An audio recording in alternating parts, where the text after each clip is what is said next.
2023 presidential election is being challenged.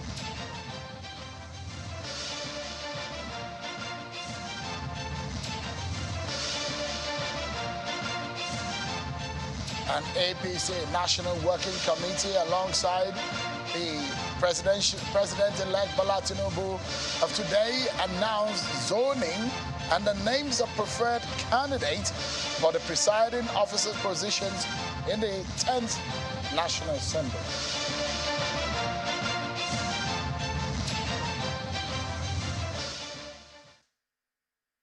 Hello, everyone. Welcome to the program. This is Politics Today, live on Channels Television. I'm Sean Kimale in Abuja. It's good to be back on the program tonight. So much to talk about today. It's so interesting that only today, the developments in the court regarding the 2023 elections has become a very interesting one, and the tribunal has since opened. They're also asking for televised proceedings in at the tribunal. Also, the senior lawyer, Fem Falana, is asking that there is some kind of sabotage in the Nigerian economy, and is asking that why do you spend dollar in the Nigerian economy when Naira is available? Why dollarize the Nigerian economy? He's asking, he's demanding Nigeria and perhaps the government to do something. We'll be hearing from him tonight on the program. Stay with me, everyone, on that. Plus, we speak also with one of the National Assembly lawmakers now that the APC had made its position known about the zoning of the National Assembly position. APC has now told us today that they will be zoning to the south-south and precisely named the names of Godswill Akpabio, Barau Jibrin for Senate President and Deputy Senate President, and they've named for the Speaker Tajuddin Abbas and Ben Kalu for the Speaker and the Deputy Speaker. Not only that they zone, they also typify the names alongside the position. This is quite interesting.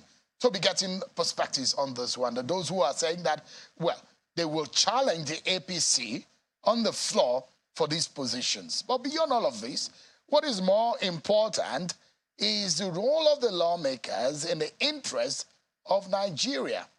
So we'll be getting some perspectives on this issue. Stick around with me, everyone, because we need to serve you with your political roundup stories.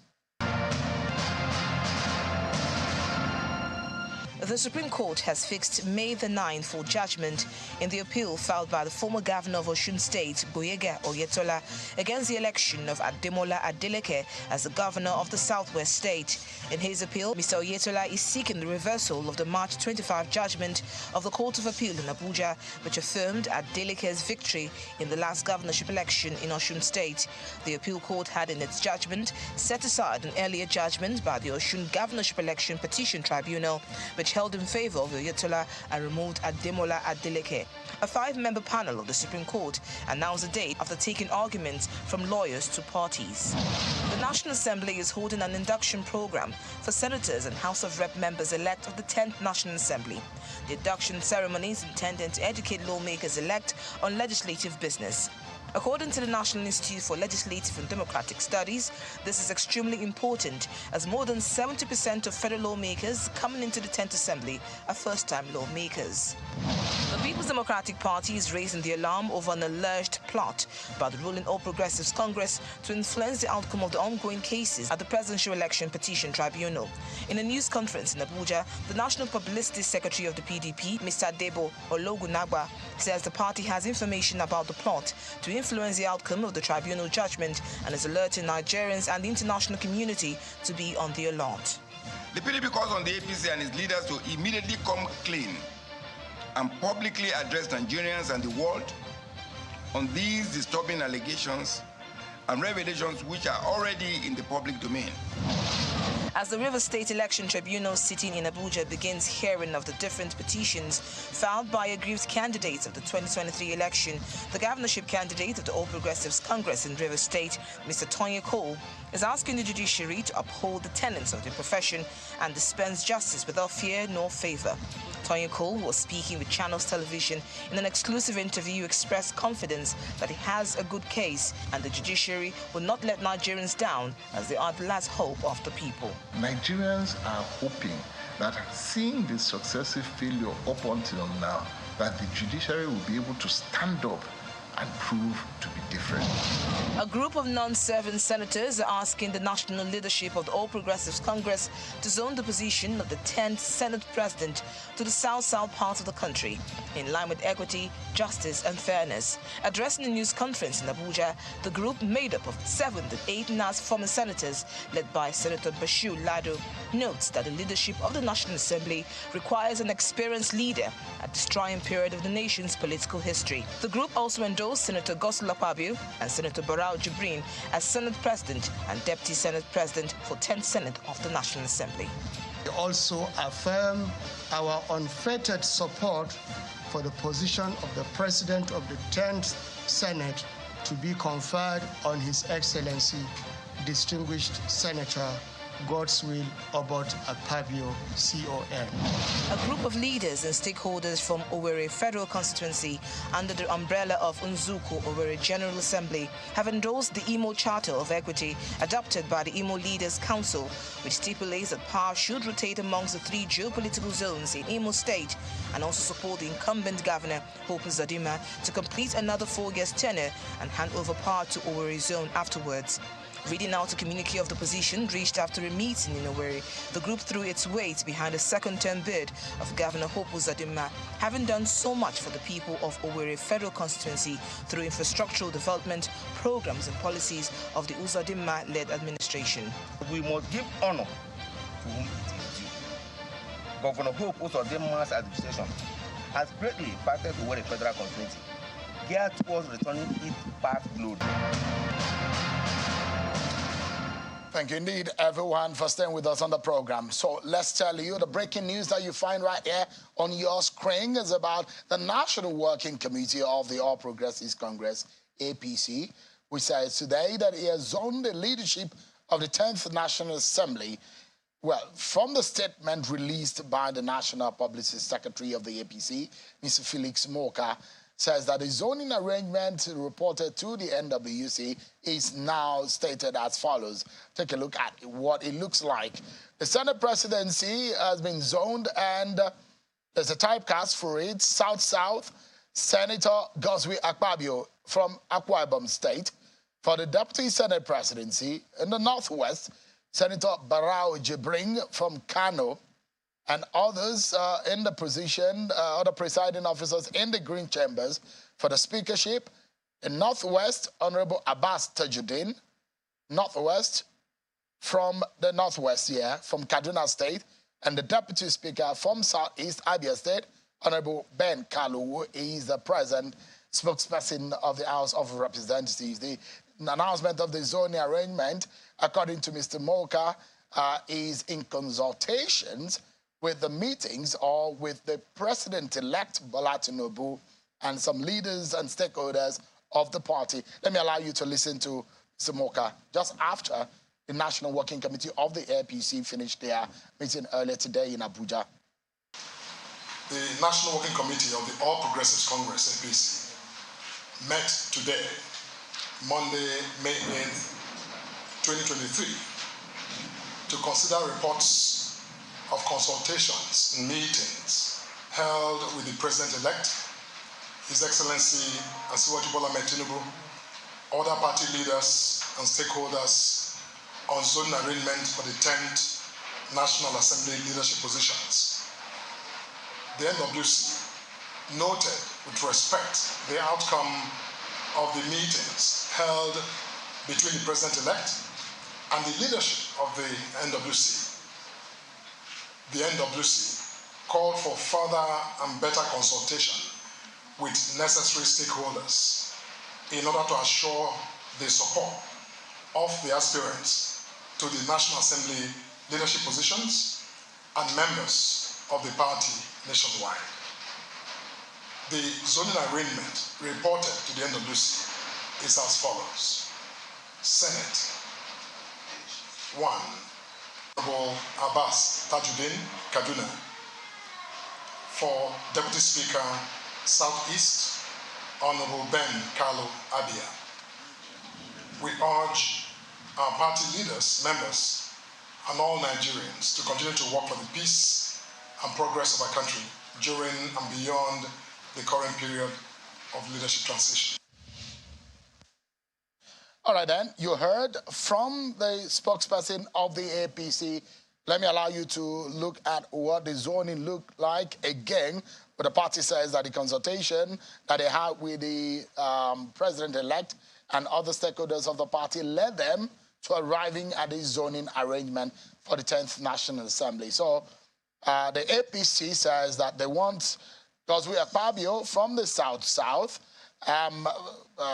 Honorable Tajuddin Abbas for the Speaker, for the Deputy Senate President, Barau Jibrin from Kano Northwest, and for the Deputy Speaker, Ben Kalu from Abia State in the Southeast. This is how the APC has zoned the arrangement, but of course, the likes of Oji Uzo Kalu had come out to say today that he's reminding everyone that he has intention to run. And part of the statement, Senator Oji Uzo Kalu was one of those who want that seat, but the APC has zoned now to South-South. Oji Kalu said, I must humbly write to officially inform you of my interest to be elected the next Senate President and make this offer to serve you and Nigerian people with sincerity of heart, humility, and candor. The biggest asset I bring to the table is wisdom and experience garnered over the years in the management of human and material resources. But now, there seems to be a threat coming from the opposition political parties who, they call themselves the greater majority. They say that the 7 political parties which make up the minority bloc of the 10th Assembly of the House of Reps have announced to the Nigerian people by your different media organs that it would ultimately seek to field candidates for the offices of the Speaker and the Deputy Speaker from among the ranks. They went further to say that this position has largely been foisted on the emergent 10th National Assembly by the discordant tunes coming from the stable of the ruling party, APC. They went ahead to say they will go ahead to field candidates to contest with the APC for the presiding officer's role. There are those who are in the National Assembly who are agitating and advocating for a Southeastern, a Senate presidency of Igbo extraction. One of them is a sitting senator, or probably a returning senator from Anambra State, one of the only senator from his political party and in the opposition, YPP, Senator Ofanyi Patrick Uba. He joins us live here in our Abuja studio. Thank you so much, Senator, for joining us. Thank you very much. Yeah. I'd like to let everyone know that Leonard Senior Advocate of Nigeria, Mr. Femi Falana, will be live with him in a moment as much as we're able to clear things technically. He's live with us in Ikeja, Lagos, and he'll be giving us perspective on very important and critical legal issues. But let's get these out of the way. Senator Ifeanyi, thank you so much for joining us tonight. Thank you very much. Let me first and foremost, it's good to see you've not seen you in a while. You changed a bit too. Hope you're well. Well, very well. Thank you so much. Strong and kicking. Fantastic. Maybe campaign and then a lot of things. All right, great. How do you react to the APC's position tonight? They've made it known that they want Goswe Akpabio and they want Barau Jibrin, some of your colleagues, and they've said it's not only about zoning, but they've named names now.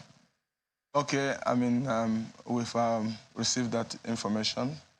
We made a statement yesterday, and we came out from a meeting of our caucus, and then we made a statement. And we have also continued consulting. We are in the opposition party, and I think by consultation, we may be able to find a position that will be a win-win situation for each and every one of us. But for me, and for our people from the Southeast, we are still very strong, contesting for the office of the Senate President of Nigeria, for the 10th Senate. That is our position till now. So maybe in the course of consultation, we will continue to update Nigerians of our position. But for today, for now, I'm still in this studio. The position of the Southeast Caucus is that we are going to contest for the 10th Senate President of against the position of the ruling APC. That is our position for now. Who are those running in the Southeast? We have Oji Uzo Kalu, we have Osita Izunaso, and then we have another gentleman, Senator Patrick you know, and then we are all trying to see how we can, you know, come to present one candidate. And for now, we are still consulting. That is the position of the Southeast Caucus. If you've heard some of the arguments and debates from members of the APC who said, look, you have to give it to those zones and part of the country that gave the APC their votes in the presidential election, perhaps the reason or the reason behind the zoning of the APC. What do you have to say to that? Well, every vote matters. Without every part of Nigeria contributing to the voting content, we wouldn't have had the number of results we have. So we shouldn't. There's a lot of things in terms of trying to zone. You know, after the presidential election, I think equity demands that we'll sit down and then look at every region, because we are talking about Nigeria. Nigeria is not divided on who brings the vote and who doesn't bring the vote. And even those who have been accused, or if the way you have presented it, those who didn't bring the vote, are we not part of Nigeria? But this is politics. No, it is politics. But politics demand also that you need to look at the problems and the marginalizations and things people have been saying. And why do you think that a Southeasterner should be Senate President? Because the Southeasterner needs it. We need it in order to balance the equation. I thought it was a presidency that the Igbo people wanted. Yeah, we wanted the president, we didn't get the president, and we want to have the Senate president. On what guy? Is it just because... You see, we are coming from a zone that has been badly marginalized, and that is what every Nigerian knows today. Part of what you saw that happened during the presidential election is part of this agitation that people decided to show, you know. And I think if we call ourselves one nation, one people, then we should at least put the balance very well, you know, equate it so that every region will have a sense of belonging. Because we're talking about the politics amongst 109 senators, 360 House of Representatives. This is just a little number compared to the interest of a larger 200 million people who will be coming to the interest of the Nigerian people, because we're just talking about presiding officers' robot. The average Nigerian will be asking, what does it benefit him or her? But before I get into that, I mean, if you look at the history of the National Assembly in this Fourth Republic, look at the from 1999, there is no single state in the Southeast that has not produced a Senate president. And if you look at it, they would say, just a moment, the politics of the National Assembly, again, after having the likes of Kenny Namani, Pius Ayim, Chuba Kadigbo, and the rest who have become Senate president, all the time that President Obasanjo was president, you had an Ike Ekweremadu who for 12 years, during the time of the former Senate President Saraki and his predecessor, he was the Deputy Senate President. So there are those who argue that the Igbo man has had his fair share in the leadership of the National Assembly. How do you react to that? Well, people can say about things they don't understand. But if we go into the dynamics of their stay, the elongations, you will know that, yes, we have not really had. What was it? Did we have a very free tenure during these times we are talking about? The answer is no. Do you understand me? And we are talking about the present situation in this country, how we are going to balance the equation in this country and bring tranquility to the country. We are looking at the president coming from the southwest, and then the Senate deputy president coming from the northeast, and it demands that the Senate president should be given to the southeast, or should be zoned to the southeast, or fairly zoned it to the south. The only problem we are having is consultation. And even if there was a very robust consultation among the people from the south by the ruling party, we can now come. Maybe we'll come and then at the end of the day say, okay, we want to give it back to the South-South.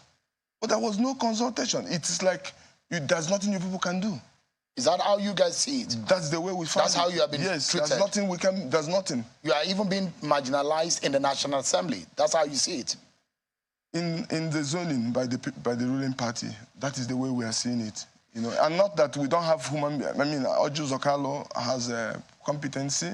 Osta Izunaso has competency, and they have all served in the ruling party in the very strong positions in the past. As a former governor and then former organizing secretary of the ruling party. You know, they deserve to be given opportunity to be the Senate president of Nigeria. So they have also contributed their own quota towards building of the ruling party. Well, and so all of us in the opposition party, we are supporting the position of the Southeast. The game is a game of the ruling party because they are in the majority. And the rule of the Senate says that you have to give it to them to be able to determine how it goes. But now that the APC had made its position known that they want Godswill Akpabio from the South-South, what is your next line of action? The next line of action is for us to go back to the drawing board and then present it to our people because this happened today. We'll present it to our people and then we'll take a position. What kind of position will be acceptable to the Southeast senators? Nothing is cast on stone. Every dialogue is very important. Consultation is very important in politics. I mean, if we are going without anything, then we need to ask ourselves, are we part of Nigeria? So let us have good consultation from the ruling party. If they think that we don't deserve to be the president of the Senate, then they then come and tell us what is for us. As for the 4 presiding officer roles, 1 has gone to the Southeast. Is that enough to placate the Southeastern lawmakers? Well, I think about some few minutes or few hours ago, we have almost half of the contestants of the House of Reps, you know, coming together, you know, trying to form an alliance on who will be. I don't think some of these things will be fair to us, those of us that have contested the election. You know how it is to get into to be voted in. So one of the things that is very important is you don't just enforce these things to people that are so independent, and we have our political parties, we have our stakeholders, we have people from our region that have sent us to National Assembly. You don't just come and enforce. There should be a consultation. We are all matured politicians in this country. There should be a proper consultation. You know, I think the ruling party did not get it right in just... you think it's going to backfire? I don't know. A similar Saraki, Tambuwal scenario could play out? Shehu, you won't get words from me, but I don't know. If you are not happy, if you say you are not consulted... The politics of the Senate is a different ballgame, honestly speaking. The politics of the Senate is a different ballgame. It needs proper consultation.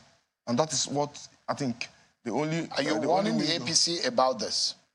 Well, I have said it yesterday. I was in another television station. I said it. There should be a proper consultation. Now that they have made their position known to Nigerians, thank God we took our position before they made their statement. So we'll go back to the drawing board. And Senator Fayumba, let me allow you to listen to one of your colleagues who is coming into the National Assembly from the Southeast. This is Senator Dave Umahi, who literally was conceding to the position of the party and that of Bola Tinubu. Take a listen to Senator Dave Umahi. My brother came on consultation with me, but yesterday I saw the president-elect on his invitation, and he told me that he's already committed, and he said, please don't run. And I accepted, and I stepped down for my brother, Senator Akpabio. He's my consensus candidate. Yeah, okay. Now, good. Okay, beside you is one of the... Yeah, that's it. So I also stepped down for him as the Deputy Senate President. So I stepped down for 2 of them. I've always said, Inshallah, the will of God will be done in Nigeria. Thank you very much. Senator Fayumba, how do you react to that? Well, technically, when you listen to my brother, His Excellency Dave Umahi, he said that the candidate came to him. He said also that the president-elect invited him. That's 2 things. He came to him for consultation, and the president invited him. Now, the question is this. Have Godswill Akpabio come to the Southeast Caucus? I am aware he has seen the Southwest Caucus. Can you take it back to him and ask him if he had seen the Southeast Caucus? If he consults with you without doubts, the has we been asked to come to maybe on the invitation of the ruling party or on the invitation of the president-elect, and then please help me to achieve this. This is what I have also for you people. I mean, we came to the National Assembly from different platforms, and we shouldn't be treated like nobody. That is it. We shouldn't be treated like nobody. And it's becoming a decimal for people to always, you know, abuse people of Southeast in this manner. That should stop. What do you do about it? Well, we can't say what we'll do, but we will see the end of the game, how it will be. I mean, the most important thing, there's nothing, nobody's having anything against the president-elect. He's a nice gentleman. He's a good man. But in this, we don't know the politics that played that, you know, gave room for this, because he shouldn't even be part of this in the first place. Even though, yes, he needs to have a good Senate that he will work with. But he shouldn't have come in so quick. And for my brother, His Excellency Dave Umahi, that just threw in, I mean, he gave a statement a day, and then after a day, he was consulted, and the people came to him, and the president called him, President-elect called him, and then he gave up. Okay, that's good. In politics, maybe they gave him the right words for him alone, but not for the people of Southeast. Let me then ask you, I mean, some Nigerians, they are disenchanted by the manner, the conduct of the National Assembly generally, in what they think they get from the National Assembly in terms of representation, in terms of the benefits of governance to them. There are those who have even given a thumbs down for you people in the National Assembly, thinking that you have not done well by Nigerians, and in the interest of Nigerians is little or no concern to you people. The legislative agenda, the interest of Nigerians, do you people even consider it as ultimate and primary? So, many people in the National Assembly have, you know, the way they work, the pattern they decide to choose to work for, the benefit and the interest of this country. So, if you ask me one simple question, and I will ask you, go to National Assembly, go and ask today Nigeria economy, what I singly brought into the table. I raised the motion that gave birth to the Deep Offshore Act, that is giving Nigerian government today 800 billion naira annually, and something that was petitioned over 20 years ago. And I brought the motion, the records are there. And then I championed the bill between me and the Basi Aban. And today, Nigeria is benefiting over 800 billion naira annually. The optics out there is that the National Assembly members don't have the interest of Nigerians. Excuse me, because if you say we are not contributing, and I'll tell you what I have contributed. You need to be able to tell Nigerians. And I will tell you that what I have done singly, of the National Assembly, my first year, nobody has done it in the last 20 years. But I'm not blowing horns. If it was, what do you call it, whistleblower. Do you know what's supposed to come to my constituency? Let me give you an example. That sent me to Abuja, and today I have given Nigeria 800 billion naira. Senator, let me give you two examples. Just for a moment. Let me give you, these are the optics. Some Nigerians don't believe that their interests are being covered. Senators are not meant to be talking, to be talking like people in the streets, on the market. But you are supposed to. But I've just given you one, and then you can go back. Senator, it was not there, it was not there. Let me ask you. I came to the Senate, I brought the motion that gave birth to the bill. And today, Nigerian government is gaining over 800 billion naira annually from that bill. And nothing has been given to my constituency for sending me to Abuja to give that to Nigeria. Senator, and you are saying that senators are not adding value? Can I ask you this? I am adding value. So everybody has a right to... The issue of means and ways, some Nigerians are sad about the manner in which the National Assembly just allowed the executive to have his way. Some Nigerians are also sad about the manner in which the CBN policies are being done. There are multiple exchange rates in this country. Working in the Senate, 109 members of yours in the Senate, what are you doing about that? Issue of insecurity in this country. If all of these issues are burning so much that you people feel as sad as Nigerians are, there should have been solutions, isn't it? You see, Nigerians, yes, Nigerians are not feeling the pulse of things. They are not feeling happy about what's happening in the whole country. And then everybody is taking his own or her own share of those that are elected, those that are in the executive, even the judiciary. But one thing I want you to know is that You cannot come and condemn the entire National Assembly. I'm asking you a question. If you go to, I'm telling you the feelings of Nigerians if you go to my constituency about you and your colleagues, if you go to my constituency the monies we pay you as salaries from the taxpayers' money, if you guys are really doing the job that they voted you to do there. If you go to that is a question. If you go to my constituency today, they will tell you they are proud of what I'm doing, and that is why I have remained with Young Progressive Party. And then I came back with Young Progressive Party. I don't think you will find any Nigerian politician as an opposition lawmaker that can take such a risk. Would you stand up in the 10th National Assembly to fight for the people? Only elected officer in a political party for 4 years, and I stood with that party. And today I have 2 House of Reps. We have 2 House of Reps, 1 senator, and about 13 House of Assembly in 4 years. So things are happening. It's about, decision is about style. We just hope that people are happy with what I am doing. Yeah. And I can only talk about myself. Nigerians will be happy with your other colleagues. There are 109 of you. You are just one person. If you are talking about what you have done, must come and speak Nigerians for himself. I mean, who are paying your salaries and your allowances need to get the benefit of what they are paying for. We are working also on the ways and means, and we shouldn't hang the executive. Nigeria must move. And then the records are there. Right. Nigerians has the right to assess the documents and know what it is. But nobody should blame the National Assembly because we didn't allow this country to continue to run on a fire. We'll hold you guys accountable. That is what Nigerians are expecting.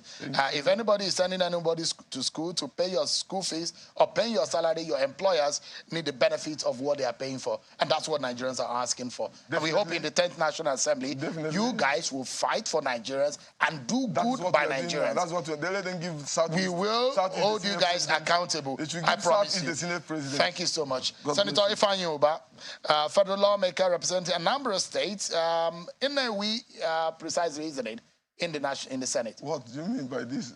Nnewi is my hometown, but I'm representing Anambra South. Anambra South, thank you so much for joining us tonight of the YPP. Thank you. We take a break, everyone, and when we return, Mr. Femi Falana, Senior Advocate of Nigeria, will be joining me next on the program. Stay with us. We'll be right back. Thank you so much, everyone, for staying with us right here on the program. The presidential candidate of the Labour Party, Mr. Peter Obi, the governor of Plateau State, Simon Lalong, were present at the pre-hearing of the presidential election Petitions Tribunal today in Abuja. And at that hearing, it was established that the Action Alliance withdrawn their petition against the President-elect Bola Tinubu of the APC. And also, it was also gathered that some of the hearings will continue tomorrow. According to the Independent National Electoral Commission, Bola Tinubu of the APC polled 8,794,000 votes to win the election, while Atiku Abubakar of the PDP came second with 6,984 votes, and Peter Obi with 6,101,533 votes. But the election of Bola Tinubu is being challenged by some of those who contested in that election. And the proceedings began, a long-awaited proceeding began today. Of course, Atiku Abubakar and the PDP are requesting that the proceedings should be televised. Tonight, I have joining me live on the program is Mr. Femi Falana, a senior advocate of Nigeria, one whom will be talking about the state of the Nigerian, the state of the nation, especially the manner in which the economy has been dollarized. Is someone who says is unhappy with the way and manner things are, is asking Nigeria to join the BRICS Commission. What does this mean and for our nation? But let me ask the learned Sikh tonight about the beginning of the proceeding, which a lot of Nigerians have been expecting. In fact, there are those who are saying that we should dispense of this matter before the president-elect is sworn in. Learned Sikh, please give us your position on that. Mr. Falana, I don't know if you can hear me. There seems to be some loss in the connection with him. But let me allow you to listen to some of the soundbite that came on the sideline of the Presidential Election Tribunal today. I don't know if Mr. Falana can hear me now. Mr. Falana, are you able to hear me now? Let's go on a short break, everyone. And when we return, apologies for that break in the communication with the Senior Advocate of Nigeria, Femi Falana. And when we're back, hopefully we'll be able to correct the signal loss with him in hearing us clearly. Stay with me, everyone. We'll be right back. Thank you so much, everyone. Apologies for that glitch. Mr. Femi Falana is still with me on the program. Thank you so much, Mr. Falana, for staying with us. I was going to ask you, because the Presidential Election Tribunal resumed today. Just before we get into a major conversation, I'd like to know your view, because there are those who are agitated. They went outside of the courtroom today. They were asking that that case should be fully dispensed with before the swearing in of Bola Tinubu. What do you make of that position? So I think some of our colleagues, with profound respect, are causing confusion. The law is there. Section 285 of the Constitution prescribes 180 days for dealing with election petitions at the Court of Appeal. If there is an appeal, you have additional 60 days. So altogether, you are talking of 8 months. In the case of governors, governorship elections, governorship election petitions, you are talking of 10 months, 180 days in the tribunal, 60 days in the Court of Appeal, and 60 days in the Supreme Court. If people are saying that we should go back to the drawing table, deploy and use technology properly, then we can amend the Constitution to allow election petitions to be disposed of within 2 or 3 weeks. But whereas in this case, the petitioner did not file their petitions until 21 days after the election. So you can't be talking of 7 days or 14 days. But again, as I said, after this exercise, we can go back to the drawing table and amend the Constitution and the Electoral Act to allow for a situation whereby you don't even go to the Court of Appeal. If you are talking of presidential election petitions, as it is the case in Ghana or Kenya, you simply go to the Supreme Court. Up to 2011, governorship election petitions were never handled by the Supreme Court. So I think this experience should really inform some concrete amendment of the Constitution, but that can only be anchored on a proper deployment of technology. And what I mean is that if you have the Beavers machine deployed and you have the Beavers report and results of elections are transmitted to the central server of the INEC. So we should be talking of 2 reports. Those are the reports that should be taken to the tribunal. But in this case, witnesses, the petitioners are calling witnesses. The respondents are calling witnesses, including the electoral body. After which, of course, the witnesses are going to be cross-examined. It is after the hearing of each of the petitions that the parties will be invited to write written submissions, submit them to the courts, and then have a day to adopt them before the judges will retire to consider the addresses and the evidence led in court. Under the current electoral regime, law regime, you cannot abridge the time. In this case, you are talking of about 5 petitions, 5 election petitions. And everybody, every petitioner wants to have a field day in court. So we need to really Mr. Falana, let me quickly ask you, there was a request by Atiku and the PDP asking the Presidential Election Petition Tribunal to televise the proceedings. The Constitution provides that the proceedings in the court should be a public affair. Public. Well, what do you make of that kind of request based on the interest of the public and the sensitivity of the matter at hand? No, Seun, I had expressed my opinion on this matter a couple of months ago. Now, an application has just been made to the court. I cannot preempt the court. I cannot. Okay. So, I cannot. But Mr. Falana, quickly, because I need to take you quickly on the statement you made today about the BRICS Commission and the dollarization of the Nigerian economy. You have your fear. You think that the IMF and these global institutions are trying to sabotage and have a dominance on our economy. But quickly, based on public interest, what are your expectations of the judiciary in these proceedings that began today? Now, come again, my expectation of the judiciary, based on the fact that a lot of Nigerians are looking at the details, perhaps for the first time more critically than we've ever seen, on the proceeding in the Petition Election Tribunal. What are your expectations? What do you think that the judiciary should be looking into in dispensing justice in this matter? I think the presiding justice, the Honorable Justice Amani, they made the point today that the court will not give room for undue technicalities or crass legalism. I think that is commendable. I'm very convinced that justice will be done. The parties will have to adduce evidence to support their claims. And once that is done, of course, the respondents will also challenge the evidence of the petitioners. And once that is done, I'm very convinced that justice will be done. Let me take you to the economy matter, because when I saw that statement, I was worried.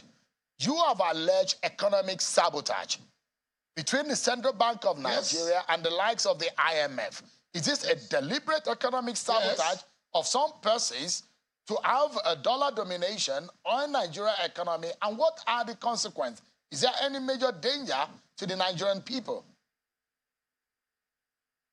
Seun, just before I attend to your question, I wish to react to the claim of Senator Ifeanyi that it should be credited, it should be commended for the amendment of Deep Offshore Production Contracts Act. With profound respect, I started that campaign in 2015. The records are there. By 2019, I submitted, with the assistance of Dr. Clinton Jaja, I drafted a bill for the amendment of that act. And the bill was adopted by the Senate under the presidency of Dr. Bukola Saraki, but the Senate could not complete the exercise. Hence, the current Senate had to, pick up the battle where it was left. So I drafted the bill. It was the bill that was adjusted by the current Senate. So I don't think it would be fair. I mean, just to put the record straight. Now, coming back to the dollarization of the economy, I have been fighting the current leadership of the central bank for turning the Nigerian economy into a kalo-kalo affair. The central bank is superintended, is supervised by the IMF and World Bank. And their position, the position of the Bretton Woods institutions, is that the Naira is overvalued and that the Naira should be completely destroyed. The central bank supports such neoliberal, very dangerous neoliberal policy. And that is why Section 20 of the Central Bank Act, which provides that the legal tenders in Nigeria shall be currency notes issued by the central bank as well as coins. But today, the dollar is spent in Nigeria. Landlords collect rents in dollars in certain parts of the country. School fees are paid in dollars. And I have fought the central bank. Under what law have you allowed people the economy to be dollarized. And the central bank has pleaded with me, oh, we are going to react to your position very soon. And that's taking some months. Now, what I'm now saying is that the world is moving. Along our campaign, the BRICS, and I'm talking of Brazil, India, South Africa, China, and India, BRICS, that body is now campaigning that it is going to have an international currency to challenge the dollar. About 24 countries have applied to join the body in their next summit that will take place in South Africa. I'm simply asking, what is the position of Nigeria? Have we reduced ourselves to the footnote of history as far as international affairs are concerned? When you look at Section 19E of the Constitution, it provides that it shall be the duty of the government of Nigeria to promote a new international economic order, and that is the one before us, i.e., that we have no business selling our oil and gas and other products in dollars. No business. We are supposed to ask the buyers to pay in naira so that you can show up your currency. And that is what Russia is doing currently. China is doing the same currently. India is doing that. They are trading in rubles and rupees. And why can we not trade in naira? Mr. Falano. 5 years ago. 5 years ago. Yes, please. Yeah, I wanted to jump in to say, now, the Dangote refinery, we understand that we officially get off the ground, it will start operations, and President Buhari will probably be on that ground to commission it. That's some good news, especially for the consumption of oil. Now that you've mentioned it, most of the monies that we spent in Nigeria as a government is also on this importation and exportation of crude and bringing it back into the country. Now, what would you be, because Buhari is going out, Tinubu will be coming in, what do you think is most important, especially for the government that is coming in this very matter that is troubling? You see, before the Buhari regime goes, it is important to let Nigeria know that we have investment in the Dangote refinery. Nigeria invested $2.7 billion in that refinery. In addition, 300,000 barrels of crude oil will be given to the refinery per day. The agreement has not been published, but those are the highlights. Secondly, the Buhari administration very belatedly had earmarked $1.5 billion to fix the Port Harcourt refinery. We understand the refinery will come on stream this year. For Warri and Kaduna refinery, the government has also paid contractors $1.4 billion. Now, when these refineries, are turned around, and then with our investment in the Dangote refinery, I believe that the incoming government will have to set up an inquiry to find out why the government claims to have spent trillions of naira on importation of fuel, and that the bulk of the fuel imported is smuggled out of the country. But the Comptroller General of Customs, Colonel Hamid Ali, has said publicly that it's not possible for the bulk of 68 million liters of petrol to be smuggled out of the country daily. But you will need about 2,000 tankers to do that anyway. So the government will need to investigate the monumental fraud. All right. Mr. Falano. That has been our loss. Yeah. So I'm being told I just have less than 60 seconds to go. But, I mean, you raise a very fundamental issue here, Mr. Falano. Just in about 60 seconds, please. What would be your final thought on this, and perhaps what we urgently need to do? I'm advising the government of Nigeria as soon as possible to join the BRICS, to apply to join the BRICS. Secondly, we must revive the currency swap between Nigeria and China that allows Nigerian business, men and women, to buy goods in China, in Naira, while Chinese will also buy goods in Nigeria, in yuan. Now, in addition to that, Kenya has just signed an agreement with Aramco in Saudi Arabia to pay shillings for fuel imports. Kenya was spending $500 million per month to buy fuel, petrol, diesel. Now, that country has been allowed now to pay in shillings. We are also saying Nigeria selling oil and gas must now tell the buyers, pay Naira to us and not dollars any longer. All right. Mr. Falana. That's our product. Yeah. Thank you so much indeed for your time tonight. And I appreciate your intervention and your advocacy. And I hope somebody is listening. It is going to be in the interest of the Nigerian people. Thank you so much, Leonard Sik, for your time tonight and your industry. Thank you very much. I appreciate it. Thank you so much Pleasure. indeed. But our show tonight, everyone. Many thanks for watching. We keep our eyes on the Presidential Election Tribunal and all of those major stories for you, especially the breaking news we brought to you earlier on. Stand by, everyone. At the top of the hour, Channel's news track will be up. Thank you so much, everyone, for watching. I'm Sean Kimale. I'll see you, God willing, tomorrow.